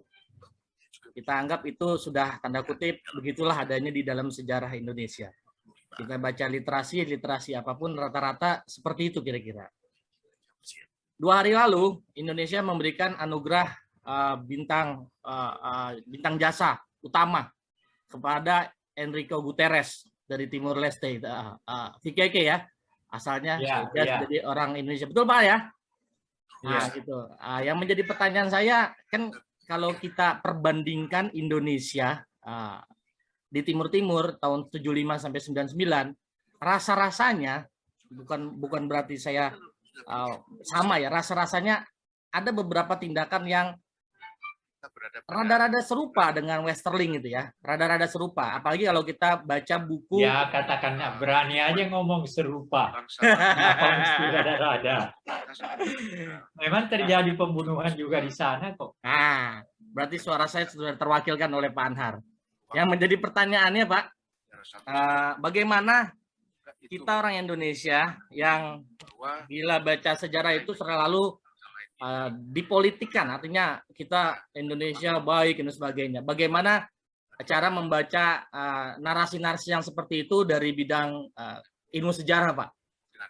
Bagaimana kita mau berdamainya gitu untuk kasus Timur Timur dan Westerling? Yang pertanyaan kedua dengan Ibu Kurniawati, ini kesempatan yang baik lah.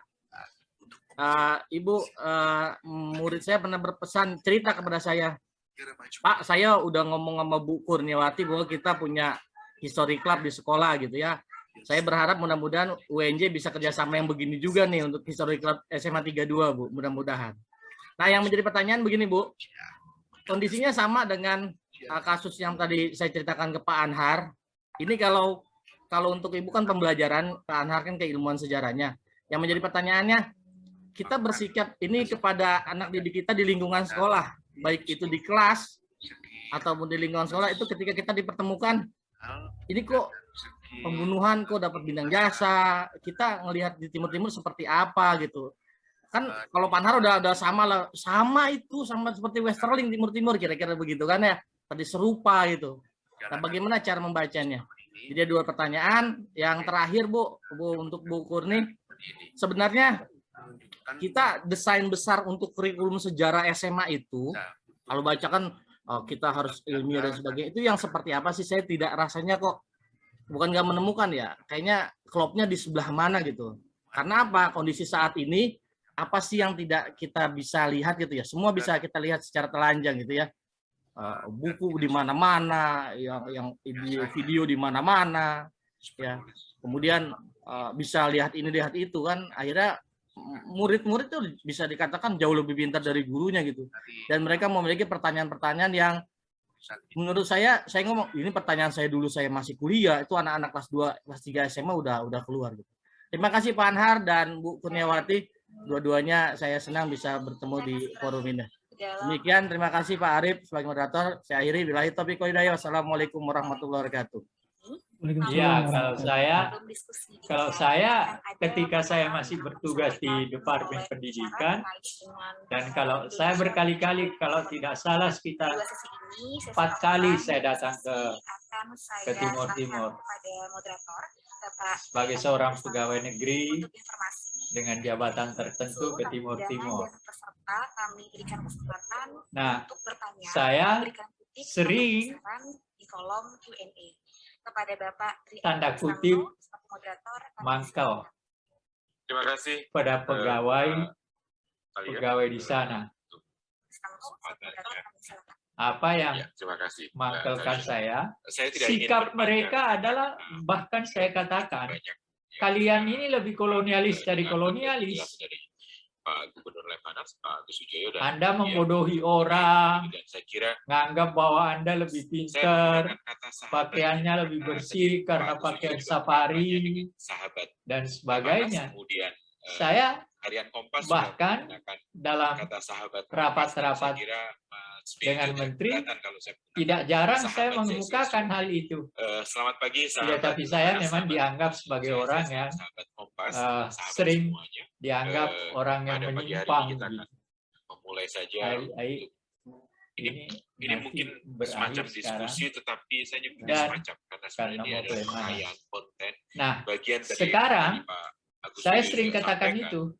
3 buku ini adalah semacam awalan dari berbagi pikiran, sekarang ide, berbagi konsep, dan Ibu Kurnia, Bapak Kepala Sekolah, karena saya punya kewajiban lagi di Lemhanas, saya memohon maaf, cucu-cucuku sekalian, saya terpaksa berpindah ke Lemhanas karena saya punya tugas di sana juga. Baik, terima kasih banyak kepada Terima Bapak kasih Dr. atas perhatian kalian. Mohon maaf kalau ada yang kurang. Saya ingin terima kasih. Terima kasih Bapak Dr. Nando. Terima kasih Pak Anhar. Sudah meluangkan waktunya untuk berbicara, diskusi dengan kita.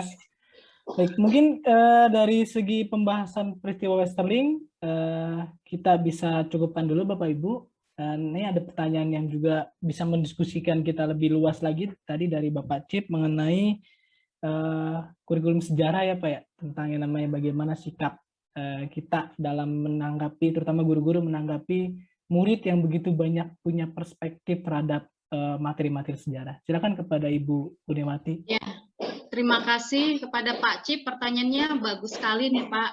Saya jadi dapat info juga di SMA 32 di mana ya Pak? Bayoran Lama Ibu, Cidodol, Kompleks Setnek. Oh, oke. Iya Nah, Bu, datang ya Bu. kita silaturahmi begini jadi saling tukar informasi ya. Iya Ibu. Alhamdulillah kita jadi tahu. Ya, jadi pertanyaan Pak Cip ini menarik. Menurut saya ini memang permasalahan kita semua ya sebagai guru, bagaimana kita ingin menghadirkan sebuah fakta di sekolah, tetapi fakta itu mungkin terlalu pahit ya bagi negara kita gitu. Ya katakanlah misalnya contoh yang paling ekstrim, Jepang. Bagaimana misalnya guru sejarah di Jepang menjelaskan masalah Hiroshima, Nagasaki atau penjajahan dia ketika dia menjajah Korea, kemudian Indonesia dan yang lain gitu ya.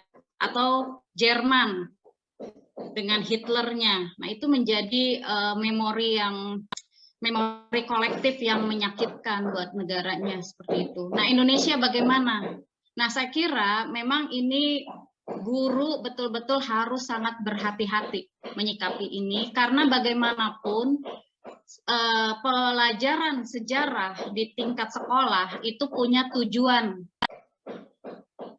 misalnya memupuk kebangsaan, nasionalisme. Nah, itu satu. Tapi di sisi lain kita juga ingin bagaimana sejarah itu mampu menghadirkan pemikiran kritis dari siswa kita. Nah, dua hal berbeda ini harus secara bijaksana diatur oleh masing-masing guru menurut saya.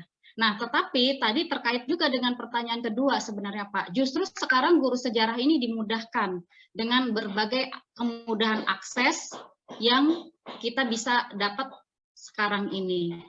Nah, menurut saya guru itu tidak lagi menjadi satu-satunya sumber belajar siswa ya. Nah, jadi dalam belajar sejarah justru kita harus menjadi fasilitator di mana inilah tujuan dari literasi sejarah ini sendiri sebenarnya Pak. Literasi sejarah itu tidak hanya baca buku kan tadi saya bilang, bagaimana sumber sejarah itu bisa diakses oleh murid. Misalnya sumber itu ada sumber primer, sumber sekunder. Akan sangat bagus sekali jika anak-anak juga bisa mengakses sumber primer sebenarnya. Seperti yang dilakukan oleh sejarawan. Kenapa enggak? Sekarang siswa mulai dikenalkan dengan sumber primer. Nah, dari sumber primer yang didapat oleh siswa itu, nah, berarti faktanya seperti apa? Misalkan kasus Timur tadi, ada fakta A, fakta B, gitu ya. Ini loh faktanya. Nah, guru lah di situ berperan, lalu menginterpretasi fakta-fakta itu seperti apa berdasarkan sumber-sumber yang diterima oleh siswa. Nah, disitulah diskusi muncul. Saya kira seperti itu Pak sekarang. Jadi kebenaran, tidak ada lagi kebenaran yang satu-satunya yang guru yang memegang gitu, enggak juga. Kita biarkan siswa itu kritis. Meskipun pada akhirnya barangkali kita menyampaikan bahwa ini official history-nya seperti ini, official history ya untuk yang kontroversial, katakan seperti itu. Tapi kita tidak memonopoli kebenaran itu, kita biarkan siswa itu mencari sendiri sumbernya segala macam. Tetapi pada akhirnya untuk tentu ada hal yang jadi official history itu kita sampaikan. Ini yang menjadi patokan dari negara kita. Saya kira seperti Pak Cip, mudah-mudahan menjawab pertanyaan Bapak. Terima kasih. Baik, terima kasih Bu Kurnia tadi sudah sangat memberikan informasi yang cukup berharga ya bagi guru-guru, mungkin nggak hanya Pak Cip saja ya. Kadang saya juga ketika yang namanya menghadapi ataupun beruntung menemukan siswa-siswa yang memiliki ketertarikan lebih, bahkan bisa membaca fakta-fakta yang belum pernah kita baca, ini menjadi sebuah tantangan tersendiri ya Pak bagi guru di era yang sangat penuh informasi ini. Maka dari itu juga dengan adanya kegiatan hari ini memang ditujukan untuk meningkatkan kembali literasi sejarah, ya, bahwa tidak lagi yang namanya guru sebagai satu-satunya sumber informasi. Bahwasanya setiap informasi yang hari ini ada bisa kita diskusikan di dalam kelas seperti tadi yang sudah diinformasikan oleh Bu Kurnia. Baik, Bapak Ibu, masih ada waktu sekitar 10 menit. Silakan jika ada yang ingin bertanya. Arif, boleh izin bertanya? Silakan Ibu Widya. Baik, Assalamualaikum warahmatullahi wabarakatuh. Saya Widya dari SMA 48. Dulu Bu Kurnia pernah menjadi pembimbing saya waktu PPL di SMA 21 dan Bu Budi dosen saya. Alhamdulillah saya senang banget bisa ketemu dengan saya dulu nggak pakai hijab Bu, jadi mungkin agak beda. Iya betul. Baik, saya mau bertanya Bu mungkin mengenai siswa dan kritis dari para siswa itu sekarang luar biasa banget. Mungkin Pak Arif juga merasakan ketika kita mengajar itu, bahkan saya sempat pernah ada siswa yang beberapa kali ini dia kritis tapi lebih arahnya adalah pengen menguji saya Bu, luar biasa. Jadi dia sebenarnya sudah tahu jawabannya seperti itu. Mungkin ada materi-materi yang sensitif seperti kalau kita belajar di kelas 11 minat itu ada yang namanya reformasi gereja ya Bu. Nah dia adalah seorang Katolik dan dia mencoba untuk Bu saya mau tahu pendapat Ibu. Jadi sebenarnya dia sudah tahu jawaban mengenai Katolik itu apa sih Bu bedanya dengan Protestan, kemudian apa sih yang Ibu tahu tentang ini gitu. Dia mencoba untuk menguji saya sebagai guru, luar biasa banget Bu sebenarnya. Saya agak tertantang juga dengan murid-murid seperti ini, dan bahkan materi-materi PKI, kemudian materi-materi yang berhubungan dengan hal-hal yang sangat sensitif, kemudian Soekarno, Hatta dan sebagainya, dia sangat luar biasa, bahkan nyamperin saya di ruang guru gitu. Bu, saya mau ngobrol sama Ibu gitu. Apa nak gitu? Ya ini Bu, saya pengen tahu. Saya nggak ngerti Bu ini. Ternyata sebenarnya saya tadi cuma mau nguji Ibu aja. Dia berani dengan mengatakan saya sebenarnya cuma mau nguji Ibu aja. Loh, saya agak deg-degan juga. Jawaban saya benar nggak ya gitu. Apalagi yang ketika dia bertanya tentang agama Katolik yang dia sudah paham dengan jelas, dan saya pada saat itu sangat bersyukur banget. Ya Allah, untung banget ya. Saat itu saya benar-benar udah mencoba membaca dengan mencoba menelusuri, bahkan di kelas pun saya sudah mencoba untuk, nah kalau memang kalian yang di sini ada Katolik, ada Protestan, saya adalah seorang Muslim, mungkin saya tidak lebih tahu dibandingkan kalian, kita bisa diskusi. Nah, bagaimana ya Bu untuk menghadapi mungkin murid-murid yang seperti itu gitu. Bahkan saya beberapa kali menemukan siswa yang memang mencoba untuk menguji gurunya sampai sejauh mana dia paham tentang materi yang dia ajarkan. Seperti itu Kurnia. Jadi emang agak ketika dia datang lah, wah ini nguji lagi nih. kayak dites gitu loh Bu. Bahkan kadang di kelas juga seperti itu. Jadi dia tidak hanya tatap muka istilahnya 4 mata saja, kadang di kelas dia coba untuk mengetes kita gitu. Ada beberapa siswa yang seperti itu yang pernah saya temui, terutama baik itu IPA, IPS. Saya pernah di IPA lebih cenderung ke bagaimana DITI, seperti apa Bu pandangan Ibu terhadap Islam dengan DITI seperti itu, misalkan seperti itu. Nah itu mohon arahannya bagi kami yang kadang agak kaget tapi senang juga, ternyata ada murid yang luar biasa gitu, ternyata pemahaman dia sampai menelusuri seperti itu gitu Bu. Terima kasih Bu Kurnia. Assalamualaikum warahmatullahi wabarakatuh. Baik, terima kasih tadi Bu Widya ya, bertanya cukup banyak, cukup juga menceritakan pengalaman pribadi sebagai seorang guru bertemu dengan siswa-siswa yang luar biasa. Alhamdulillah di sini juga sudah hadir juga Ibu Budiarti, mungkin nanti bisa saling sharing ya Bu ya, tentang tadi pertanyaan dari Bu Widya. Mungkin pertama dari Bu Kurnia dulu Bu untuk menanggapi, silakan Bu. Iya, terima kasih atas pertanyaannya. Ini Bu Widya, Mbak Widya ya, ternyata mahasiswa saya, berarti saya udah tua juga ya, ini udah jadi guru senior di 48 gitu ya. Masih ya, jadi itu mungkin nggak terjadi di Bu Widya aja, semua ya, termasuk saya juga, mahasiswa juga kan kadang menguji ya, menguji, dia udah tahu, dia bertanya gitu ya.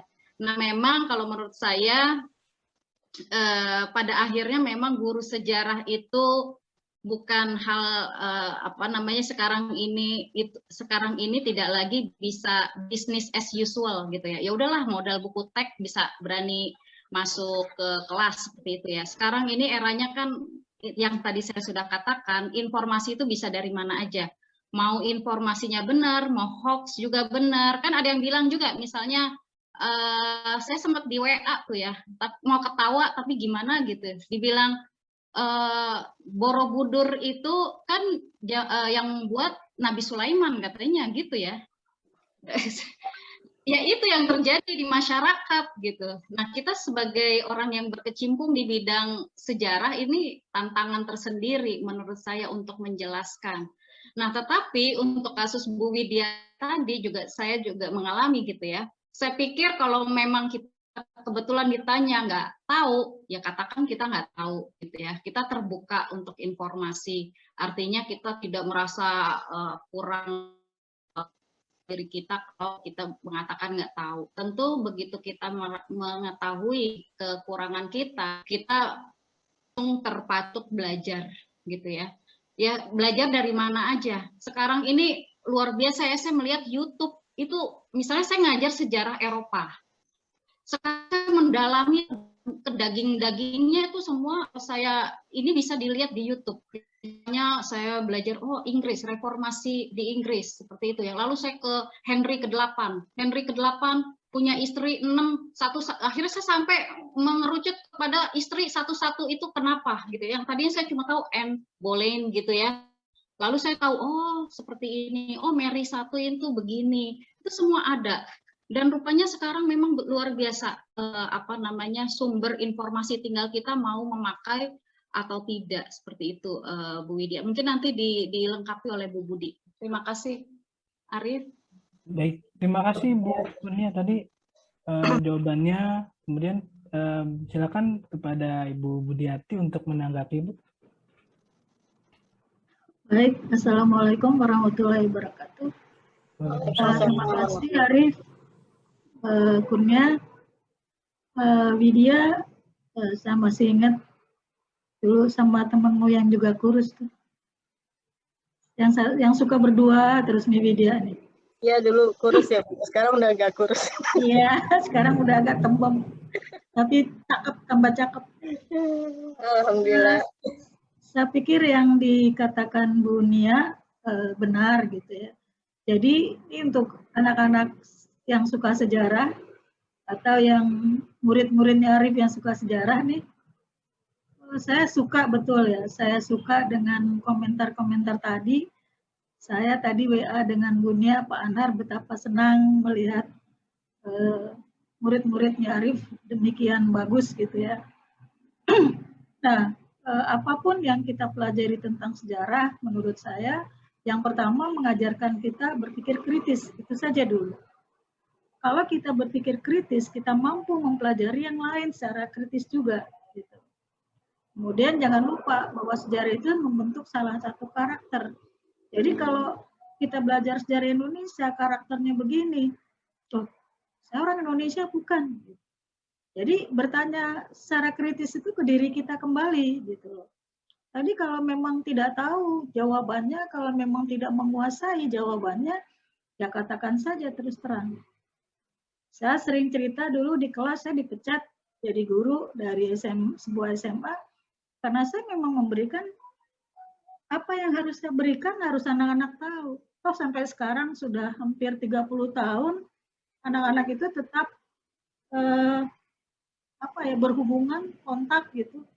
Oh iya Bu, saya kerja begini. Jadi jelas. Jadi menurut saya kembali kepada teman-teman guru sejarah, kita mengajarkan sejarah itu kepada anak, bukan dia ingin sekedar jadi sejarawan, jangan.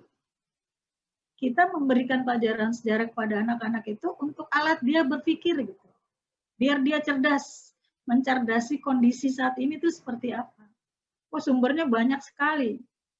Saya udah tua nih ya, kalau mengaku tua, saya udah tua, tapi saya nggak mau ngaku tua lah gitu ya. Saya belajar terus. saya belajar tentang sejarah peradaban Islam.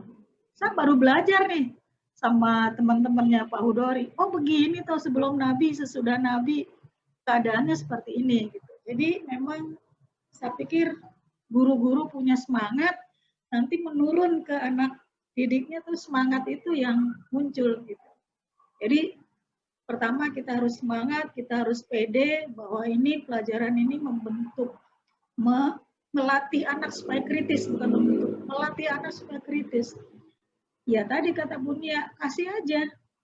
Dia beragam bacaan kasih, suruh dia mana yang menurut kamu. Tapi kita sebagai guru udah punya duluan. Tapi jangan mengatakan pendapat saya yang paling benar, tidak gitu. Bahwa pendapat ini asal ada catatan kaki, ada sumbernya, bisa dipertanggungjawabkan, jelas. Itu saja menurut saya. Tapi saya suka dengan kegiatan ini. Mudah-mudahan SMA lain juga ya. Di SMA 32 tadi siapa Pak? Siapa? Pak Cip ya? Pak Cip. Di pernah PPL di situ. Bu tuh. PPL waktu itu Restu sama Bu Ana ya, angkatan Pak Nurjengki itu ada di situ tuh yang paling tua kayaknya sekarang. Ya Bu, Bu Ibu sebagai ininya, dosen pembimbingnya di SMA saya sama 32. Iya, terima kasih semuanya. Assalamualaikum warahmatullahi wabarakatuh. Waalaikumsalam. Terima kasih Bu Nia dan Bu Budi. Sehat selalu Ibu. Sehat. Sehat. Terima kasih kepada Bu Budiati yang sudah memberikan jawabannya mengenai tadi pertanyaan dari Bu Dia ya tentang tantangan sebuah guru di sebuah era informasi yang semakin luas, kemudian juga semakin berkembang ilmu-ilmu ataupun informasi-informasi sejarah. Tadi Bu Nia juga sudah menceritakan bagaimana dari YouTube saja bisa mengetahui sejarah panjang Eropa. Dan memang tujuan dari adanya diskusi kita pada hari ini adalah bagaimana kita memperkenalkan literasi sejarah kepada siswa. Bagaimana siswa bukan lagi hanya mendengar dari guru saja ataupun membaca buku teks saja. Tapi lebih daripada itu untuk menggali yang namanya berpikir kritis melalui sumber-sumber sejarah lain. Baik, Bapak Ibu peserta audiens sekalian, mungkin ada waktu satu pertanyaan lagi spesial penutup. Ya, saya persilakan kepada Bapak Ibu yang ingin bertanya, silakan. Satu lagi Bapak Ibu.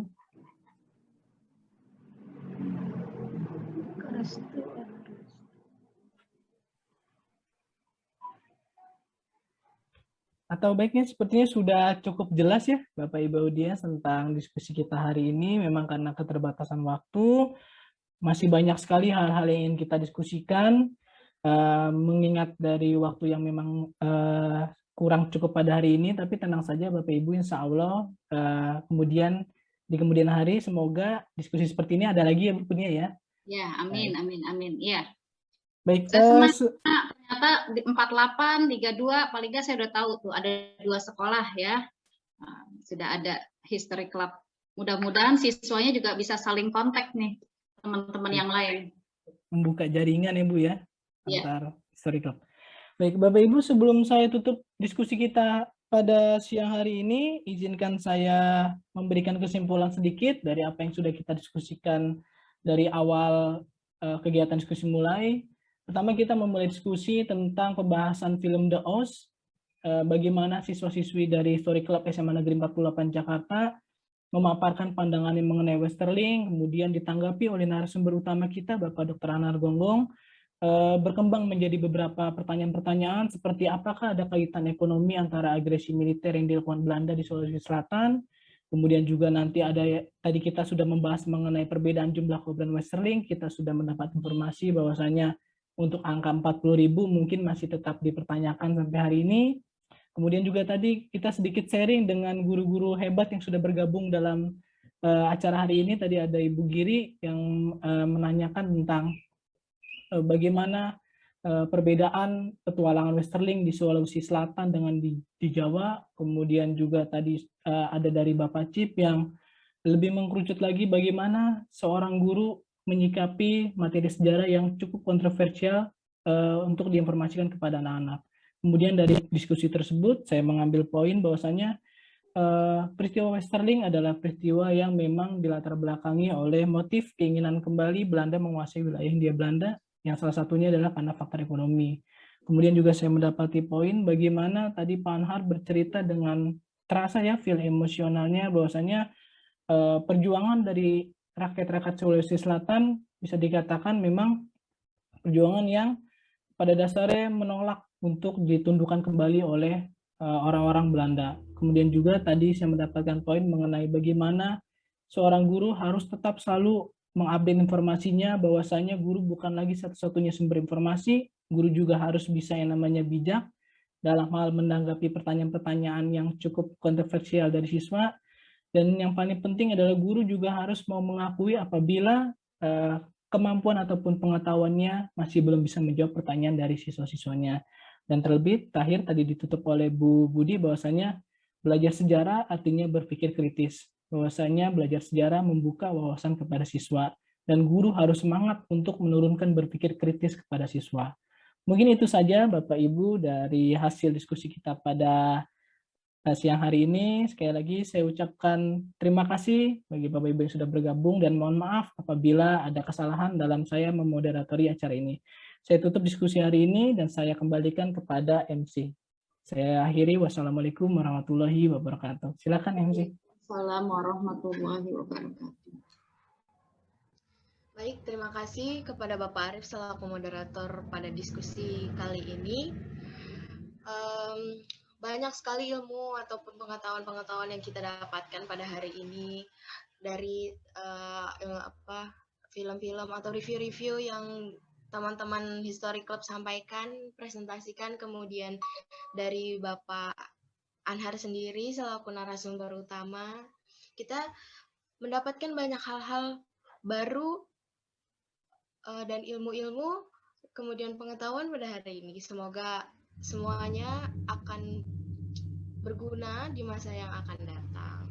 Nah, terima kasih juga kepada Bapak Kepala Sekolah SMA Negeri 48 Jakarta, kemudian Kaprodi UNJ, dan tak lupa juga saya ucapkan terima kasih kepada Pak Pembicara dan juga History Club yang sudah menyelenggarakan acara yang sangat baik ini. Dan juga kepada para peserta diskusi yang telah menghadiri acara ini dengan tertib dan baik. Sebelum mengakhiri acara pada hari ini, alangkah baiknya kita tutup dengan doa. Berdoa menurut kepercayaan dan keyakinannya masing-masing, berdoa dimulai.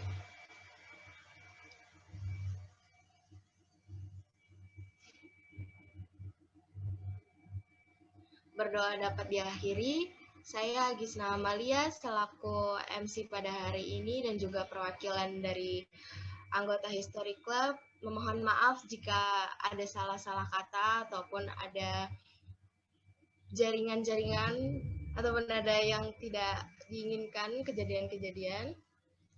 Saya tutup. Wassalamualaikum warahmatullahi wabarakatuh. Terima kasih. Selamat siang. Selamat siang. Assalamualaikum warahmatullahi wabarakatuh. Sampai bertemu lagi Terima kasih Bapak Ibu, Pak Sri, terima kasih. Sama-sama Bu. Terima kasih. Sama-sama Bu Ibu. Widya. Kurniawati. Sehat selalu ya Bu. Ya, amin, amin. Ya, amin, amin. Makasih Pak Arif. Assalamualaikum, mohon pamit. Ya. Waalaikumsalam warahmatullahi wabarakatuh. Bu Widya, sehat selalu. Insya Allah, amin. Amin, Juga buat Bapak. Anak-anak selalu. Good grammar and spelling are important, but if you want to write essays that inspire